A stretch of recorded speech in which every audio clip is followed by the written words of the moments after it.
جدید قسم کی ٹیکنالوجی سے اور جدید علوم کے حساب سے تو ان ممالک نے ترقی کی. آپ کے سوال کی طرف میں آتا ہوں، لیکن آپ دیکھیں کہ اس وقت جو سب سے زیادہ فوکس ہے وہ موجودہ حکومت کا اور ہماری جتنی بھی دوسری اسٹیبلشمنٹ ساری لیڈرشپ ہے، وہ کہتے ہیں کہ جو ہماری اس وقت یوتھ ہے ہم نے اس کو امپاور کرنا ہے تاکہ ہماری یوتھ جو ہے وہ انٹرنیشنلی جو ہے وہ دنیا کا مقابلہ کر سکے. ابھی آپ دیکھیں گے پاکستان کی یوتھ کو اتنی زیادہ فیسلٹیز دی ہیں کہ آپ کے بہترین ڈاکٹرس ہیں، آپ کے بہترین انجینئرس ہیں، اے آئی کے ایکسپرٹس ہیں، آپ کے اسی طرح آپ دیکھیں کہ بہت سے ایسے آپ دیکھیں ریسرچ میں آپ دیکھیں کہ آپ کے ہارورڈ جیسے انسٹیٹیوٹ میں ٹاپ کر رہے ہیں اسٹوڈنٹس.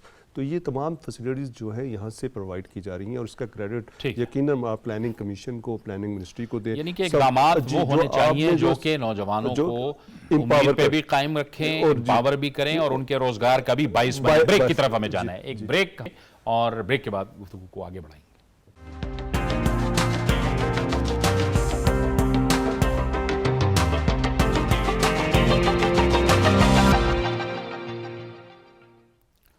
بریک کے بعد ایک بار پھر آپ کو خوش آمدید کہتے ہیں. ملک میں ایک بار پھر دہشت گردی کی ایک نئی لہر آئی ہے اور بلوچستان میں کچھ واقعات ہوئے ہیں. اس کے ساتھ ساتھ خیبر پختونخوا کے جو مرج ڈسٹرکٹس ہیں ان میں بھی واقعات ہوئے ہیں. باجوڑ کے اندر عوامی نیشنل پارٹی کے رہنما مولانا خان زیب کو شہید کر دیا گیا. لیکن اس کے ساتھ ساتھ بلوچستان اور افغانستان کا جو کراس بارڈر ایک موومنٹ ہو رہی ہے، اس حوالے سے بھی ظاہر ہے کہ فتنہ خوارج وہ کوشش کر رہے ہیں اور سازش کر رہے ہیں کہ پاکستان کو ڈیسٹیبلائز کیا جائے. لیکن پہلے بھی پاکستان کی سیکورٹی فورسز نے افغانستان سے دراندازی کی کوشش میں کئی فتنہ خوارج کو جہنم واصل کیا. اس کے ساتھ ساتھ بلوچستان کے اندر بھی کاروائیاں ہو رہی ہیں.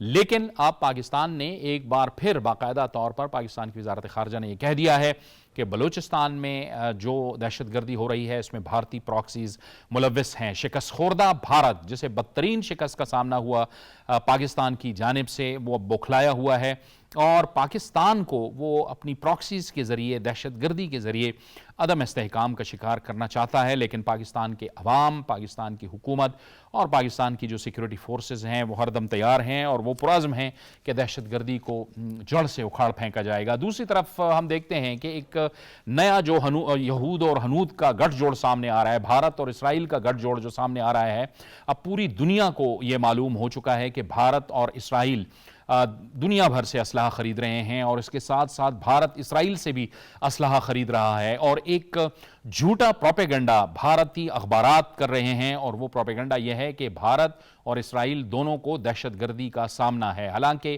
یہ دونوں ملک دنیا کے سب سے بڑے دہشت گرد ہیں. کئی رپورٹ سامنے آئی ہیں جس میں کہا گیا ہے کہ گزشتہ 10 سال کے دوران، 10 سے 12 سال کے دوران بھارت نے تقریباً 37 ارب ڈالر کا اسلحہ خریدا ہے. یعنی 2012 سے لے کے 2022 تک. یہ اسٹاک ہوم انٹرنیشنل کی رپورٹ ہے. اس کے ساتھ ساتھ ٹائمز آف انڈیا نے بھی رپورٹ کیا ہے کہ اسرائیلی ٹیکنالوجی پر جو سرمایہ کاری کی جا رہی ہے اور جو وہاں سے ساز و سامان اور اسلحہ خریدا جا رہا ہے وہ تقریباً 10 سال کے دوران صرف اسرائیل سے 2.9 ارب ڈالر اس پر خرچ کیے گئے ہیں. اس کے ساتھ ساتھ ایک اور بھارتی اخبار ہے دکن ہیرلڈ، اس نے لکھا ہے کہ یہ اسلحہ جو خریدا جا رہا ہے اسرائیل سے، یہ بھارت مقبوضہ کشمیر میں استعمال کر رہا ہے جبکہ اسرائیل اسے غزہ میں استعمال کر رہا ہے، یعنی مسلمانوں کی نسل کشی کے لیے. یہ ایک نیا گٹھ جوڑ جو ہے وہ اب دنیا کے سامنے آیا ہے اور پوری دنیا کو اب معلوم ہو گیا ہے کہ یہ دہشت گردی کا ایک نیا انداز ہے اور باقاعدہ طور پہ یہ دونوں ملک ریاستی دہشت گردی کر رہے ہیں. کیونکہ مقبوضہ کشمیر کے اندر بھی اگر دیکھا جائے تو سالہ سال سے وہاں پر انسانی حقوق کی بدترین خلاف ورزیاں جاری ہیں. ہمیں اس گفتگو میں جوائن کر رہے ہیں دفاعی تجزیہ بریگیڈیئر ریٹائر غضنفر علی. بریگیڈیئر صاحب آپ کو بہت خوش آمدید کہتے ہیں اور سابق سفیر جی آر بلوچ صاحب بھی ہمیں جوائن کر رہے ہیں. جی آر بلوچ صاحب آپ کا بھی شکریہ. ملک منظور اور بابر گورسی ہمارے ساتھ موجود ہیں. گفتگو کا آغاز ہم کریں گے بریگیڈیئر غضنفر علی سے. بریگیڈیئر صاحب، یہ ساری جو رپورٹس ہیں یہ بھی آپ کے سامنے ہیں، کیا کہیے گا آپ؟ بھارت بدترین شکست سے یقینی طور پر بوکھلایا ہوا ہے اور جو اس کے بیانات سامنے آ رہے ہیں، ان کے جو سول اور ملٹری کے بیانات ہیں ان کے اندر بھی خود ایک بہت بڑا تضاد پایا جاتا ہے. جی بہت بہت شکریہ. بسم اللہ الرحمن الرحیم. سول اور ملٹری کے بیانات نہیں، بلکہ اگر آپ بھارت کی اس وقت آج کی کنڈیشن دیکھیں اور اس بیک گراؤنڈ میں، اس بیک ڈراپ میں جو پاکستان نے بنیان المرصوص یا وہ ایسی چیز جو آپریشن سندور کے طور پہ بھارت نے شروع کی تھی اور پھر پاکستان نے اس کو رسپانس کیا، اور پاکستان نے کسی سویلین ٹارگٹ کو نہیں بلکہ ہارڈ کور ملٹری ٹارگٹس کو نقصان پہنچایا، اٹیک کیا. اس میں ان کے میزائل سائٹس بھی تھی، ان کے ایئر ڈیفنس سسٹم بھی تھا. اور اب تو کل جے شنکر کی پریس کانفرنس ہو رہی تھی، اس کے اندر اس نے یہ قبول کر لیا جو وہ آج تک قبول نہیں کر رہے تھے کہ ہمارے رافیل طیارے گرے ہیں. اس سے پہلے سے اگر آپ پیچھے تھوڑا سا جائیں، اس کے سی ڈی ایس کے بیانات کی طرف دیکھیں، آپ ایئر فورس کے جو ڈپٹی ایئر چیف ہے اس کے بیان کی طرف دیکھیں، آپ آرمی چیف کے بیانات کی طرف دیکھیں، آپ ڈپٹی آرمی چیف کے بیانات کی طرف دیکھیں، تو صرف سول اور پولیٹیکل نہیں، آپ کو ان کی آرم فورسز کے اندر، جس میں ایئر فورس بھی شامل ہے اور جس میں آرمی بھی شامل ہے، بلکہ یہاں تک ہوا کہ ایئر فورس کے ایئر فورس کو ان پروفیشنل فورس کہا بھارتی آرمی چیف نے، جس پہ ایئر فورس کے چیف نے اس کو جواب دیا کہ تمہاری تو قد جو ہے وہ 5 فٹ 3 انچ ہے، تم تو ریڈار پہ آتے ہی نہیں ہو. تو یہ ہے جو کنڈیشن آج پہ بھارت کے اندر موجود ہے کہ ان کی اپنی جو ڈیفنس فورسز ہیں وہ ایک دوسرے سے جو ہے وہ گتھم گتھا ہے.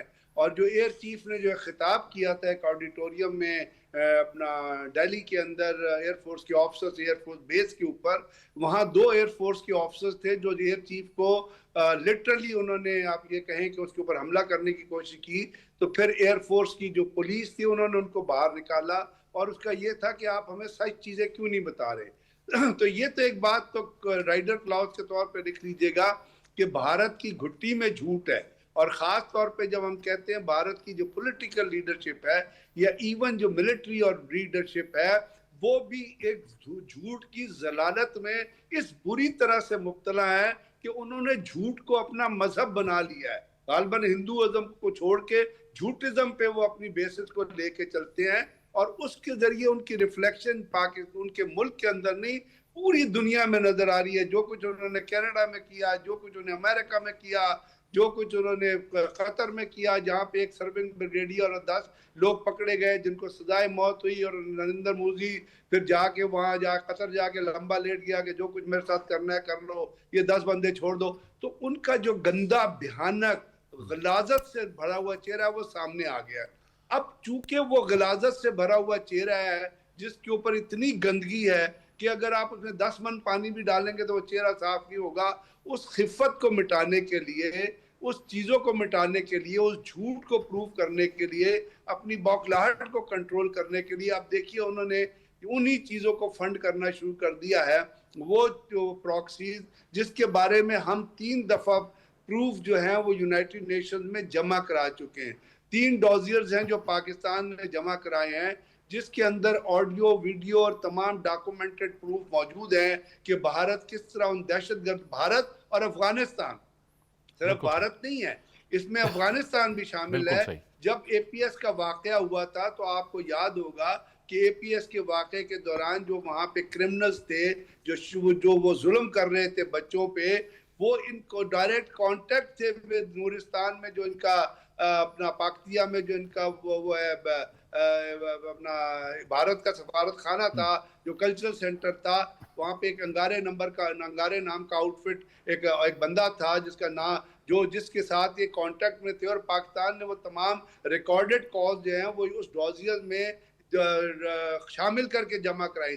تو یہ آج کی بات نہیں ہے کہ جو پراکسیز کو، اور آپ کو پتہ ہے اس پراکسیز کے کیمپ، ٹریننگ کیمپ جو ہیں وہ گجرات میں موجود ہیں. ان پراکسیز کے جو ٹریننگ کیمپ ہیں وہ افغانستان کے پروونسز میں موجود ہے، بلکہ ان کا تو بہت زیادہ کلوز، یہ فتنہ الخوارج کا تو بہت کلوز نیٹ ورک موجود ہے افغانستان کی حکومت سے، اور خاص طور پہ حقانی نیٹ ورک سے. اور آپ کو پتہ ہے وہ اس سے پہلے اس کے اوپر بہت سارے سوالات اٹھتے رہے، اور ایک افغانستان کے اندر آج کی تاریخ میں بھی ایک را کا، موساد کا، اور جو افغانستان کے جو اپنا حکومت کے جو انٹیلیجنس نیٹ ورک ہے، این ڈی ایس کی جو ریمنٹس ہے، ان کا ایک کمبائنڈ سینٹر ہے جو وہاں بیٹھ کے آپریشن کو ترتیب دیتا ہے. پاکستان کے اندر جتنے آپریشنز ہوتے ہیں وہ سارے یا انڈیا میں پلان یا افغانستان کے اندر پلان ہوتے ہیں. بالکل ٹھیک، بالکل. یہ آپ نے ایک بڑا ایک اہم نقطہ اٹھایا بریگیڈیئر صاحب، وہ ڈوزیئرز والا. میں چاہوں گا جی آر بلوچ صاحب کے پاس جائیں، ہم ان سے بھی پوچھیں. جی آر بلوچ صاحب، آپ فرمائیے گا ایک تو پاکستان اقوام متحدہ میں بھی بھارت کے حوالے سے ڈوزیئرز جمع کرا چکا ہے اور کئی بار اب تو دنیا کے سامنے یہ چیزیں آ چکی ہیں. پھر بھارت نے کینیڈا اور امریکہ کے اندر جو کیا ہے, 5 آئیز نے جو رپورٹ دی ہے, یہ وہ ساری باتیں ہیں جو اب دنیا کے سامنے ہیں. آپ نہیں سمجھتے کہ بڑا اچھا وقت ہے کہ دنیا بھارت کی جو ریاستی دہشت گردی ہے اس حوالے سے اس کا نوٹس لے اور بھارت کے خلاف اقدامات کیے جائیں؟ جی بالکل درست فرمایا آپ نے. ہمیں تھوڑا زوم آؤٹ کرنا پڑے گا اور اسٹریٹجک ایکشنز لینے پڑیں گے. صرف فائٹنگ نہیں کرنی پڑے گی, صرف جو ود ان پاکستان یا افغان پاکستان بارڈر یا ایران پاکستان بارڈر تک ہی اپنے آپ کو محدود نہیں رکھنا.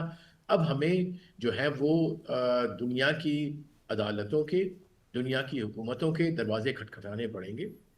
ایویڈنس پاکستان کے پاس ریفیوٹیبل ہے, جس کے آپ نے بھی ذکر کیا کہ بہت سارے ڈوزیر کر چکے. اور سب سے انٹرسٹنگ چیز یہ ہے کہ ایک یو این کا میکانزم آپ کے پاس ہے. یو این سیکورٹی کاؤنسل کے ریزولوشن ہے 1267 اور 1373, اور ان کے انڈر آپ جو ہے وہ ایویڈنس لائیں اور ایویڈنس کے ذریعے اس کو آپ گرے لسٹ میں لائیں. اس سے یہ ہوگا, میں یہ کہتا ہوں کہ اب وقت آ گیا ہے کہ ہم ہندوستان کو گرے لسٹ میں شامل کرانے کے لیے پروسیس شروع کر دیں, تاکہ دنیا کو پتہ لگے, ایویڈنس بیسڈ ہمارا کیس ہو. کبھی وہ بیان دیں, کبھی ہم بیان دیں. No, it should be a proper. اور پھر مجھے اس چیز کا یقین ہے کہ اگر وہ ایک دفعہ آ جاتا ہے گرے لسٹ میں یا بلیک لسٹ میں, تو اس کے لیے وہ کمپلائنس دوبارہ دینا بہت مشکل ہوگا. جبکہ پاکستان الحمدللہ وہ 26 کے 26 جو اس کے ہوتے ہیں ان کے بینچ مارک, ان کو کراس کر کے پھر جا کے اپنے آپ کو ثابت کر چکا ہے کہ نہیں, ہماری حکومت, ہمارا سسٹم کبھی کسی ٹیررزم کو نہیں کرتا جو ہے وہ سپورٹ. لیکن ان کی حالت میں چونکہ ان کی کوئی کلاؤڈ بھی ہے تھوڑا ڈپلومیٹک, تو میرے خیال ہے ابھی ہمیں ہے بہت بڑی جنگ یہ لڑنا قانونی یو این کے اوپر, کیونکہ کچھ اس میں پولیٹکس بھی آ جاتی ہے, بہت ساری آتی ہے بلکہ. لیکن میرا خیال ہے ہمیں پاکستان کو بڑا سیریسلی سوچنا چاہیے. جو ہمارے لیگل لوگ ہیں ان کو بھی اس بات پہ سوچنا چاہیے کہ کیا ہم اس کے خلاف اچھا مضبوط کیس بنا کے جو کنسرن وہاں پہ باڈیز ہیں, جس طرح پیسیفک ایشیا پیسیفک گروپ ہے SCAR-FATF کے لیے جو شروع میں ریویو ہوتا ہے, یا انٹرنیشنل ریویو کمیٹی ہوتی ہے, تو اب میرے خیال وقت آ گیا ہے کہ ہم جنگیں مختلف جہت میں کریں. ایک تو اپنی جو ہے جنگ, وہ تو یہاں پہ ہماری اس لحاظ سے ان کو کلا کما کرنے کی جنگ جاری بھی ہے. اپنے ہمارے لوگ جو اگر خدا نخواستہ کسی وجہ سے مس لیڈ ہے تو ان کو واپس ون بیک کرنا ہے. ہم نے گورننس بہتر کرنی ہے, ہم نے انٹرڈکشن کرنی ہے, مطلب روکنا ہے. جرم کو روکنے ہونے سے پہلے روکنا ہی تو کمال ہے. اس کے لیے آپ اپنے جو لوکل پولیس ہے, KPK کی ہے, بلوچستان کی ہے, ان کو ماڈرن لائن پہ لائیں. آرمی کی ضرورت نہیں ہے ہمیں. آرمی صرف بارڈرز کے لیے اور جو بیرونی دشمن ہے ان کے لیے ہے. یہاں پہ آپ کی اتنی مضبوط ہونی چاہیے پولیس جن کے پاس آپ ان کو ماڈرن دیں. پاکستان یہ کوئی ایسے چھوٹا موٹا ملک تو نہیں ہے نا. گیو دیم ہیلی کاپٹرز, ڈرون دیجیے ان کو, سیٹلائٹ کمیونیکیشن دیجیے, ایکسپرٹ دیجیے جو کہ جو سیٹلائٹ کے ذریعے امیجز کو دیکھیں, پڑھیں, ان کے موومنٹ کو چیک کریں. پھر سب سے اہم دیکھیے جو واقعہ ہوا بھی تھا, میں سمجھتا ہوں اس میں ہمیں اپنی بھی غلطی ماننی چاہیے. there has to be an accountability. جب پتا ہے کہ ونربل ہے یہ روٹ, تو کیوں وہاں پہ اس وقت گشت نہیں تھا؟ اگر نہیں تھا تو کس کی غلطی تھی؟ تو اس کو آپ کریں, اس میں اس کی الیکٹرانک فینسنگ کریں تاکہ ہر بندہ جو وہاں گزرے, ہر گاڑی جو وہاں گزرے, وہ آپ کو نظر آئے. اور آپ کا رسپانس ٹائم 2 گھنٹے تھے آپ کے پاس, کیوں نہیں گئے آپ؟ بلوچستان حکومت کو پوچھیں. there has to be. اور ایک اور چیز میں اپنے چینل میں بیٹھا ہوں, اپنے لوگوں کو کہہ سکتا ہوں کہ کیوں بلوچستان میں ابھی تک جو ہے وہ انٹر منسٹر کو کیوں نہیں اپوائنٹ کیا. وہی ایک وزن چیف منسٹر صاحب کو رکھا ہوا ہے. تو یہ تمام چیزیں ہمیں اندرونی طور پہ اور بیرونی طور پہ ہمیں جو ہے وہ اقدامات وہ ہمیں کنسنسس دکھائی دے رہا ہے, کیونکہ ہم یہاں پولیٹیکل ایک کنسنسس بھی پیدا کرنے کی کوشش کرتے ہیں, جس طرف اشارہ کر رہے تھے جی بلوچ صاحب. لیکن اس میں ہمیں نظر آتا ہے کہ ملک کی جو اپوزیشن ہے وہ وہاں پہ کھڑی ہوتی نظر نہیں آتی. وہ جب ملک میں امن و امان کی بات کریں, صوبے میں امن و امان, دیکھیں سب سے زیادہ متاثرہ اس وقت خیبر پختونخوا ہے اور بلوچستان ہے. خیبر پختونخوا کے اندر وہ اب پھر 300-400 گاڑیوں کا قافلہ لے کے وہ لاہور کی طرف رواں دوائیں ان کی حکومت, اور پھر وہ احتجاج کر رہی ہے. دیکھیں جو ملک کی سلامتی ہے, جو دہشت گردی, انتہا پسندی ہے نا, یہ کسی سیاسی جماعت یا کسی حکومت کا, کسی فرد کا تو انفرادی مسئلہ ہے نہیں. آپ نے بالکل درست اشارہ کیا کہ تمام جو اسٹیک ہولڈر ہیں بالخصوص I am talking political forces جو ہے ان کا ایک پیج پہ ہونا بہت ضروری ہے. اور یہ بدقسمتی کی بات ہے کہ جس صوبے میں سب سے زیادہ دہشت گردی ہے, جس صوبے کو سب سے زیادہ جانی اور مالی نقصان ہوا ہے, وہاں پی ٹی آئی کی حکومت ہے اور وہاں کی جو موجودہ حکومت ہے وہ وفاقی حکومت کا کاؤنٹر ٹیررزم کے حوالے سے کوئی ساتھ نہیں دے رہی ہے. تو میں سمجھتا ہوں کہ اس حوالے سے بھی بہت ضروری ہے کہ تمام سیاسی جماعتوں کے درمیان جو سیاسی اختلافات ہیں اس کو پس پش ڈالتے ہوئے جو ملک کی سلامتی ہے, جو علاقائی خود مختاری ہے, جو کاؤنٹر ٹیررزم اسٹریٹجی ہے, اس حوالے سے کنسنسس کا ہونا بہت زیادہ ضروری ہے.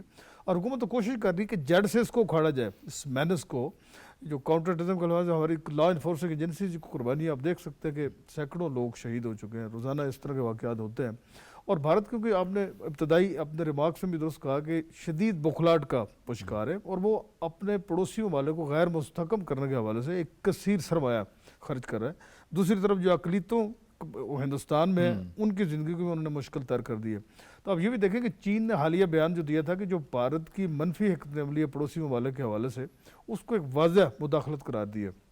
تو بھارت کی ایک کوشش ہے کہ جو پاکستان سمیت دیگر ان کے ہمسایہ ممالک ہیں ان کو ڈی اسٹیبلائز کیا جائے. اور یہ جو پاکستان کے ہاتھوں اس کی جو ایک عظیمت, ایک بہت تضحیک امیز جو شکست ہوئی ہے, تو اس کے بعد آپ دیکھ سکتے ہیں کہ ان کی جو اسپانسرڈ جو پراکسیز ہیں اس کو دوبارہ انہوں نے ری ایکٹیویٹ کر دیا, فعال کر دیا, سرگرم کر دیا.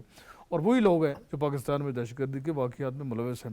تو اس سلسلے میں جتنے قانون نافذ کرنے والے ادارے ہیں, سیاسی جماعتیں ہیں, تمام اسٹیک ہولڈر ہیں, ان کو دوبارہ بیٹھنا پڑے گا اور اس حوالے سے ایک بہت مؤثر حکمت عملی کرنی پڑے گی, کیونکہ پاکستان کو غیر مستحکم کرنے کے لیے اس طرح کی جو دہشت گردی ہے وہ نہ صرف پاکستان کے امیج کو بلکہ جو سرمایہ کاری ہے, پاکستان کی جو معاشی اس وقت ایک خوشحالی کا ایک جو سفر ہے اس کو بھی سبوتاژ کرنے کے حوالے سے بھارت جو ہے اس طرح کے اوچھے ہتھ کنڈے جو ہے وہ استعمال کر رہا ہے. اور اس کے مضموم عزائم کو ناکام بنانے کے حوالے سے ایک بہت ہی لیکن اس میں سول پاکستان کی فوجی قیادت, سول قیادت, عوام, یہ سارے ایک صفحے پہ ہیں کہ پرعزم ہیں کہ ہر صورت میں اس کو جڑ سے اکھاڑ پھینکا جائے گا. اس میں کوئی تفریق نہیں ہے.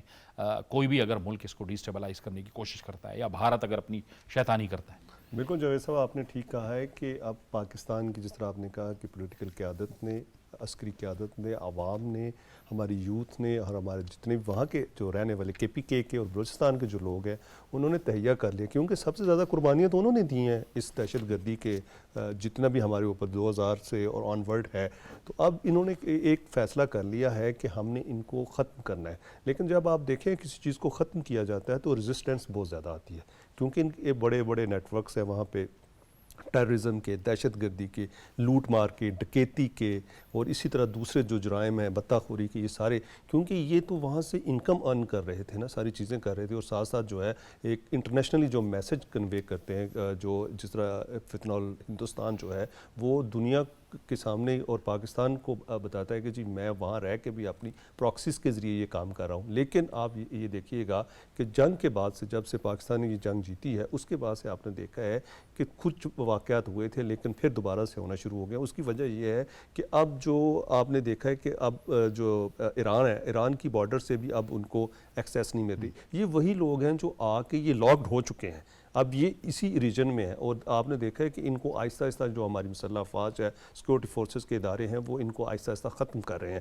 لیکن ظاہر ہے ایک اتنی دیر سے نیٹ ورک بنا ہے, اس کو توڑنے کے لیے آپ کو بہت سے ریسورسز چاہیے ہوتے ہیں. آپ کو جس طرح بریگیڈیئر صاحب نے کہا کہ جدید ٹیکنالوجی کی ضرورت ہے. اس کے ساتھ ساتھ آپ دیکھیں کہ پاکستان جو ہے ایک طرف ویسٹرن بارڈر پہ آپ دیکھ لیں کہ اپنا پورا ایک ایسٹرن بارڈر پہ بھی دونوں مشرق اور مغرب دونوں بارڈر جو ہیں اس کے محفوظ نہیں ہے. پہلے ہم سمجھتے تھے کہ افغانستان والا بارڈر جو ہے محفوظ ہے, لیکن ہمیں بڑی ہوپ تھی جب یہ چائنا میں میٹنگ ہوئی تو اس کے بعد چیزیں جو ہیں بہتر ہونا شروع ہو جائیں گی. لیکن ابھی تک جو ہے چیزیں جو ہے نا ان کی طرف سے بہتر ہونا شروع نہیں ہوئی. لیکن ہماری جو فورسز ہیں, ہمارے جو انٹیلیجنس کے ادارے ہیں, ہماری جو اس وقت قیادت ہے, جو پولیٹیکل قیادت ہے, وہ آج بھی افغانستان کو کہتی ہے کہ آپ ادھر سے جو ہمارا بارڈر ہے اس کو محفوظ کریں, تاکہ آپ ہمارا بارڈر محفوظ کریں گے تو افغانستان محفوظ ہوگا. اس سے آپ یہ ہوگا کہ آپ دیکھیں یہ تمام چیزیں جب ختم ہوں گی انشاءاللہ تعالیٰ بڑی جلدی ہوں گی ڈیفینیٹلی, کیونکہ وقت آ چکا ہے, کیونکہ پاکستان کی عوام نے, پاکستان کی مسلح افواج نے, پولیٹیکل قیادت نے اور تمام لوگوں نے یہ تہیہ کر لیا ہے کہ ہم نے اس کو, دہشت گردی کو ہمیشہ ہمیشہ کے لیے ختم کرنا ہے. دنیا میں پاکستان واحد ملک ہے جو صرف اور صرف انٹرنل جنگ لڑ رہا ہے دہشت گردی کے خلاف. اس کی مثال کہیں پہ بھی نہیں ملتی. تو اس کے علاوہ اگر آپ دیکھیں تو اس کے لیے پاکستان نے بہت زیادہ لاسز کیے ہیں, جانی قربانیاں دی ہیں, مالی قربانیاں دی ہیں. تو اب ہماری جو قیادت ہے, ہمارے جو لوگ ہیں, وہ اس وقت آپ دیکھیں گے بلوچستان کی جتنی بھی لیڈرشپ ہے وہ آپ دیکھ لیں کہ ان میں اختلافات بھی ہو سکتے ہیں, لیکن جہاں پہ اس طرح کی چیزیں ہوتی ہیں تو وہاں پہ وہ اکٹھے ہوتے ہیں. دوسری بات یہ ہے کہ انٹرنیشنلی ایک میسج بھی, جس طرح ڈوزیر کی بات ہوئی, یہ تمام چیزیں ہیں, دنیا کو پتہ چل چکا ہے کہ بھارت جو ہے وہ دہشت گرد ہے. لیکن اب دیکھیں دنیا جو ہے وہ بھی اس کو اوپر پابندیاں لگا رہی ہے, اس کے اوپر وہ چیزیں چیک اینڈ بیلنس کر رہی ہے, لیکن ٹائم تو لگے گا. ٹائم لگے گا. اب یہ بریگیڈیئر صاحب آپ فرمائیے گا, کل بھی اجیت دوال نے کہا کہ جی ہمارا تو کوئی نقصان نہیں ہوا, ہمارا شیشہ نہیں ٹوٹا, جبکہ ان کے سی ڈی ایس, ان کے ڈپٹی آرمی چیف, ان کے انڈونیشیا کے اندر جو ملٹری اٹیچی تھے وہ, ان کے سی ڈی ایس اور ان کے ڈپٹی آرمی چیف, وہ جو کہہ رہے ہیں وہ تو ظاہر ہے تصدیق کی طرف جا رہے ہیں, اور تصدیق انہوں نے کر دی ہے اور پوری دنیا اس بات کی تصدیق کر رہی ہے. ایک تو فرسٹریشن, دوسرا یہ جو اسرائیل کے ساتھ نیکسس ہے, یہ کس قدر اس پورے خطے کے لیے خطرناک ہے, بلکہ پوری مسلم دنیا کے لیے یہ تو ایک نیا گٹھ جوڑ سامنے آ رہا ہے پوری دنیا کے لیے. بات یہ دنیا میں اس وقت جو ایک گٹھ جوڑ ہے نا, وہ تو ذہن میں ہمیشہ رکھیے گا, وہ گٹھ جوڑ ہے زیونزم کا, جو مذہب کے بیسس پہ دہشت گردی جو پھیلا رہے ہیں اور جو تمام پرابلم کی جڑ ہے, وہ گٹھ جوڑ ہے زیونزم کا, وہ گٹھ جوڑ ہے نیوکونز کا, اور وہ گٹھ جوڑ ہے ہندوتوا کا.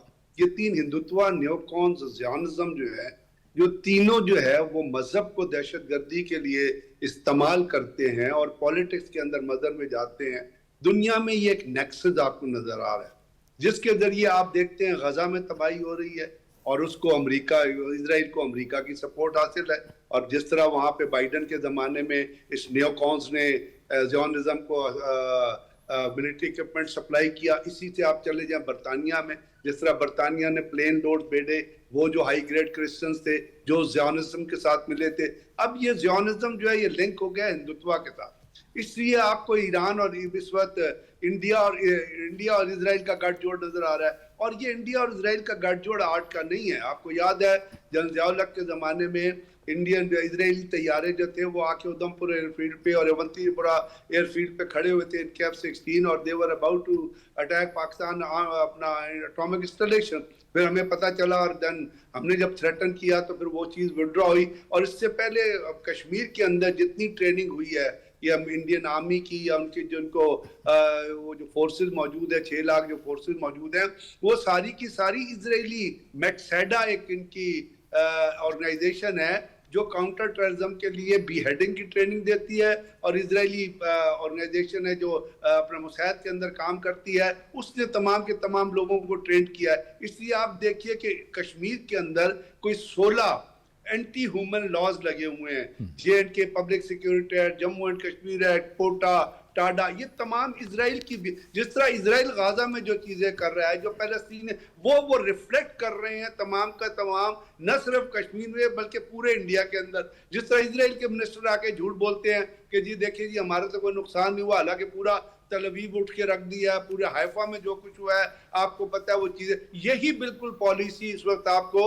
اس ہندوتوا اور زیونزم کا جو نیکسس ہے اس کے اندر آپ کو ریفلیکٹیو نظر آتی ہے. اب اجیت کمار ڈیول جیسا جھوٹ جو بول رہا ہے اس پہ تو دنیا یقین نہیں کرے گی. آپ نیو یارک ٹائمز اٹھا کے پڑھ لیں, واشنگٹن پوسٹ اٹھا کے پڑھ لیں, آپ کرسٹینا لیمب کا انٹرویو سن لیں جس میں اس نے کہا تھا کہ انڈین آرمی چیف بکواس کر رہا ہے, ڈپٹی ایئر چیف, اس نے بکواس کا لفظ استعمال کیا تھا. آپ ڈیفنس کونسل اٹھا کے پڑھ لیں, آپ دنیا کے, آپ فرینچ کے ایمبیسڈر جو آرمی چیف اور ایئر چیف ہے ان کا بیان دیں, وہ تمام کی تمام چیزیں ریفلیکٹ ہو گئی ہیں اور سچ مانی جا رہی ہیں. تو کوئی فرق نہیں پڑتا کہ جنرل اجیت کمار ڈیول کیا بکواس کر رہا ہے. اب بات یہ ہے پاکستان اس وقت جس اسٹرینتھ پہ کھڑا ہے وہ اسٹرینتھ آپ نے ملٹری وکٹری کے ذریعے حاصل کی ہے. اب اس ملٹری وکٹری کے ذریعے جو آپ نے اسٹرینتھ استعمال کیا ہے اس کو ہم نے اسٹریٹجیکلی ڈوف ٹیل کرنا ہے, اس کو کولیبریٹ کرنا ہے اپنی پولیٹیکل اسٹریٹجی سے, اپنی کاؤنٹر ٹیررزم اسٹریٹجی سے, اپنی ڈپلومیٹک منور سے, اور اپنی انٹرنل جو ویکنیسز ہیں, جو انٹرنل اسٹریٹجی ہے اس سے. اگر ہم اس چیزوں کو ساتھ ڈوف ٹیل کر کے ایک ریفلیکٹیو انالیسس پیش کریں گے, اور ان چیزوں کو جو چیزوں ہماری, جیسے اگر ایک بس چلی ہے اور ڈپٹی کمشنر یہ کہتا ہے کہ جی ہم نے تو وہ سڑک بین کی ہوئی تھی, تو بھئی اگر سڑک پہ اور تھریٹ وارننگ بھی تھی تو وہ بس کہاں سے نکلی؟ یہ چھوٹا سا واقعہ تو نہیں ہے کہ 9 لوگ جو ہے وہ پوائنٹ بلینک رینج پہ مارے گئے, گوادر میں اس طرح لوگ اتار کے مارے گئے تھے. تو یہ جو ہو رہا ہے, اس کے لیے جن ایریاز میں یہ ہو رہا ہے ان کے اندر اگر یہ چیز موجود تھی تو پہلی بات تو ہے کہ some head should roll now in Balochistan government کہ وہ بس کیوں چلی. آپ صرف اس کو ہم اپنا انڈیا سے بلیم کر کے اور پراکسی سے ریلیٹ کر کے اس چیز سے گزر تو نہیں سکتے نا.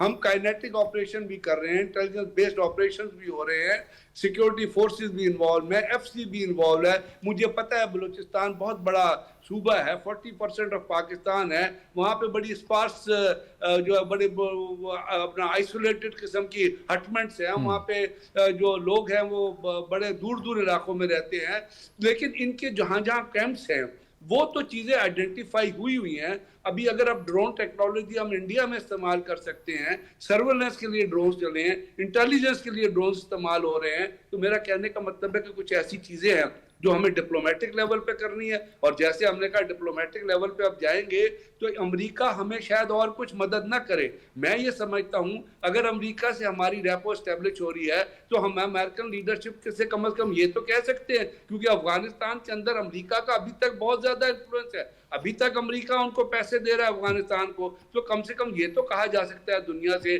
یا یونائٹڈ نیشنز یا امریکن عام استعمال کہ بھائی جو وہاں پہ دہشت گردی کے مرکز ہیں جو اس ریجن کو خطرے میں ڈالے اس کو ختم کروائیے. یا چائنا جو ہے وہ افغانستان کے اندر انویسٹمنٹ کر رہا ہے, اس سے پہلے بھی چائنا میں ایک میٹنگ ہوئی ہے پاکستان کی فورن منسٹر کی, چائنیز فورن منسٹر کی, افغانستان لیڈرشپ وہاں پہ موجود تھی.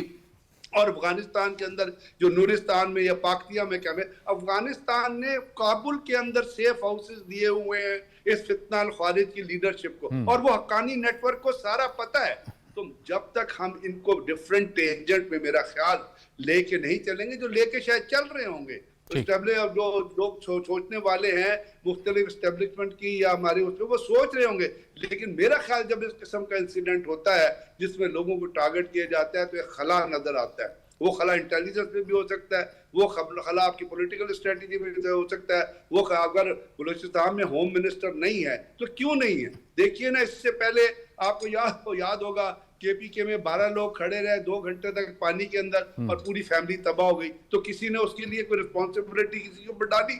اگر صرف چیزوں کو انسیڈنٹ کے طور پہ لیں گے اور ایکسیڈنٹ کے طور پہ لیں گے اور ہم مختلف چیزوں سے ریلیٹ کر کے چپ ہو جائیں گے, تو میرا خیال پھر ریمیڈیل میئر جو ہے وہ لینے جو ہے وہ ہمیں بھارت کو لے کے جانا ہے.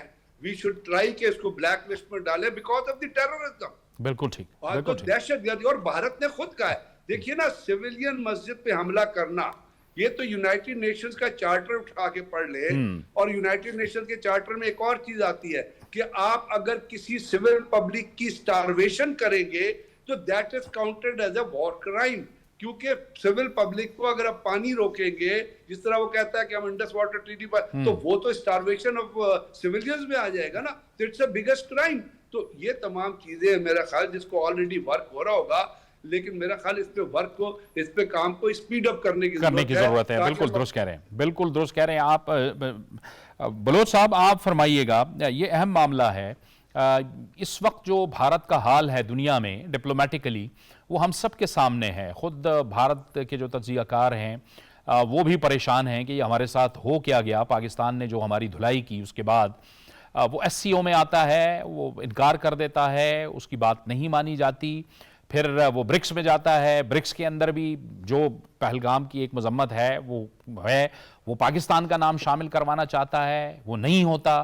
پوری دنیا میں جو کچھ ہو رہا ہے اس کے ساتھ, امریکہ میں جو کچھ ہوا نریندر مودی کے ساتھ, فاشسٹ نریندر مودی کے ساتھ, اور پھر اب برکس کے بعد ایک اور جو اہم خبر آئی ملٹری کے حوالے سے بھارت کی کہ جو برازیل آکاش میزائل لے رہا تھا وہ بھی اس نے منع کر دیا اور اس نے کہا کہ ایکوریسی کے مسائل ہیں، ہم آپ سے نہیں خرید رہے.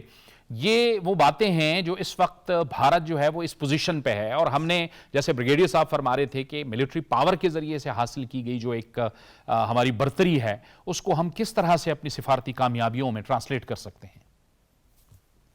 جی دیکھیے، یہ بہت اہم نقطہ ہے جس پہ ایک لحاظ سے تو میں اگر تصحیح تھوڑی یہ کروں کہ الحمدللہ ہماری ڈپلومیٹک کامیابیاں اور عسکری کامیابیاں تقریباً برابر اسی وقت ہوئی ہیں. اللہ نے بہت کرم کیا، اور اس کا ٹیسٹ میں ہمیشہ یہی کہتا ہوں کہ جو U N is the highest body.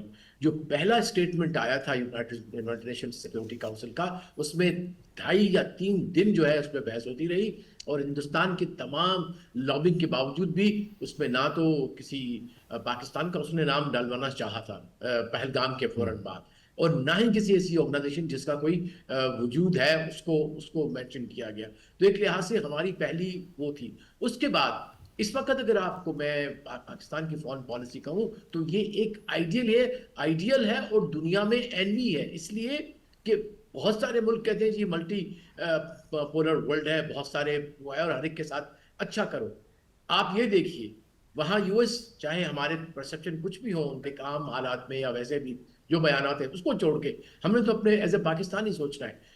وہاں کا ان کا سینٹکام کا چیف کہتا ہے کہ ہماری جو پاکستان کی اسٹریٹجک جو پارٹنرشپ ہے اگینسٹ ٹیررزم وہ ایک سبسٹینشیل ہے، وہ کوالٹیٹیو ہے. پھر آپ کل ہی رشیا کے ڈپٹی فارن منسٹر کی آئی ہے، ڈپٹی پرائم منسٹر کی آئی ہے اسٹیٹمنٹ کہ ہم پاکستان ہمارا ایک اسٹریٹجک پارٹنر ہے. چائنا ماشاءاللہ کیا بات ہے، وہ تو ہر ایک کو پتا ہے کہ وہ آئرن فرینڈ ہے، and we continue to remain iron brothers. تو میرے خیال میں اس سے بہتر ہماری بیلنسڈ اور ملٹی الائنسز کی جو بات کرتے ہیں، ملٹی الائنسز کی بات جو کرتے ہیں، کانسیپٹ ہے کہ تمام جتنے بھی اس وقت دنیا میں بڑے پاور سینٹرز ہیں ان کے ساتھ آپ کے اچھے تعلقات ہونے چاہیے. تو میں سمجھتا ہوں یہ پاکستان کی بہت بڑی کامیابی ہے، کیونکہ اگر ہم گزشتہ ادوار کو دیکھیں تو یا تو ہم بہت ایک رائٹ کی طرف جھک جاتے تھے یا بہت لیفٹ کو جھک جاتے تھے، لیکن دس از دا ٹائم وین آر الحمدللہ ڈپلومیٹک جو بیلنس ہے ایک آئیڈیل ڈپلومیٹک بیلنس ہے. میں 35-40 سال کر کے آیا ہوں service ministry of foreign affairs میں. بلیو می، یہ میں قطع نظر کہ میں منسٹری آف فارن افیئرس سے ہوں، میں پیورلی ایز اے اینالسٹ بتا رہا ہوں کہ ایسی آئیڈیل فارن پالیسی کامیاب آئی ڈونٹ کیئر کون فارن منسٹر ہے یا نہیں ہے، اس کے متعلق لوگوں کو جو بھی خیالات ہوں نہ ہوں، لیکن اس وقت جو منسٹری آف فارن افیئرس میں لوگ ہیں، ایمبیسڈرز ہیں، ریپرزینٹیوز ہیں، اور اس کے پیچھے جو لیڈرشپ ہے، عسکری ہے، ڈپلومیسی، اس نے بھی ایک بہت بڑا جو ہے وہ کردار ادا کیا ہے. تو اس لحاظ سے میں سمجھتا ہوں کہ ہم آلریڈی اپنے اس مارکہ حق کے ساتھ ساتھ ایک اور مارکہ حق جو ڈپلومیٹک لیول پہ ہم جیت چکے ہیں الحمدللہ. اور میڈیا کا بھی میں یہ کہتا چلوں کہ الحمدللہ آپ جو میڈیا میں لوگ ہیں اور ہم بھی آپ کے ساتھ جڑے ہوتے ہیں، جس طرح جب بھی آپ حکم کرتے ہیں وہاں بھی ایک بہت بڑا مارکہ جو ہے وہ میڈیا کا بھی ہوا ہے نیریٹو کے حوالے سے کہ ہمارے میڈیا کو ایک دنیا کا کریڈیبل میڈیا مانا جا رہا ہے. جبکہ وہاں پہ ہندوستان کے میں نے ایک سنا ہندوستانی ایک ایکس آرمی آفیسر جو کہ اس وقت پڑھاتا ہے یو ایس میں، اس نے کہا میں ہندوستان کی خبریں لینے کے لیے ہندوستان کی ٹی وی نہیں سنتا. تو ان کی کریڈیبلٹی زیرو پہ چلی گئی ہے. تو انشاءاللہ الحمدللہ تینوں جو لیول ہیں ہمارے عسکری، ڈپلومیٹک اور جو میڈیا ہے نیریٹو وار، ان تینوں جو ہے اس میں مارکے ہم نے الحمدللہ اللہ نے ہمیں فتح نصیب کی.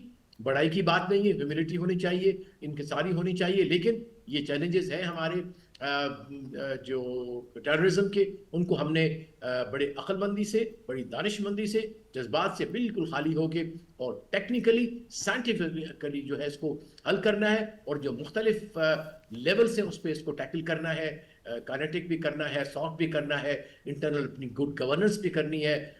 آپ نے وہ جو گیپس ہیں سرحد پہ اس کو بھی کرنا ہے. جو پڑوس میں ملک جہاں سے یہ مسئلے اٹھتے ہیں ان کے ساتھ بھی آپ نے نیگوشیٹ کرنا ہے.